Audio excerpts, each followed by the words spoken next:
Hi, my name's Zach, and you're watching the Hay Farm. Yesterday, I finally finished one side of the house.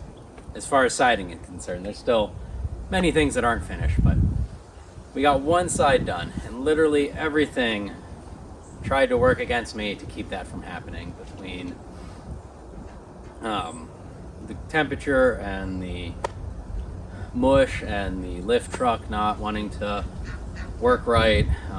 There's a short in one of the control panels, so every now and again it has a mind of its own.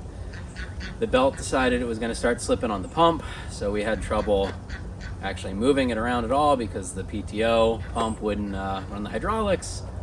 It was a day, but it's done.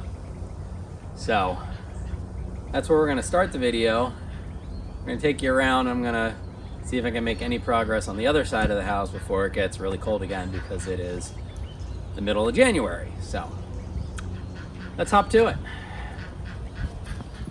So the first step was to get the long walk plank up on the ladders, which was a little bit challenging by myself, but not terrible. And then on the right side, I put a second walk plank on top of that one and clamped it down, which is totally safe and definitely not recommended in order to get to the end of the house. I then took a lot of measurements around the windows and the range hood vent to try and cut a bunch of pieces on the ground. I thought that I would try doing it that way and prepping a bunch of pieces instead of going up and down and up and down and up and down and doing, a piece at a time. And I don't know if that actually saved me any time or effort, but it definitely was less climbing, so I think I'm going to call that a win.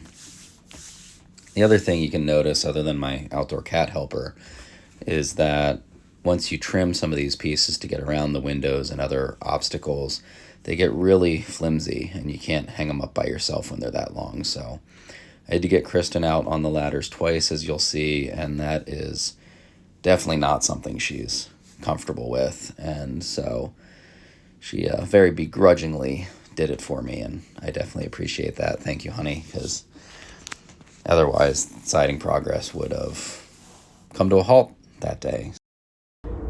Well, I know it doesn't look like much, but it's progress. And going around those windows and everything is a lot of tricky, time-consuming work when you're by yourself, because you gotta go up and measure and come down and lay it out and cut it and fit it and cut it and go back up, and it's just a lot.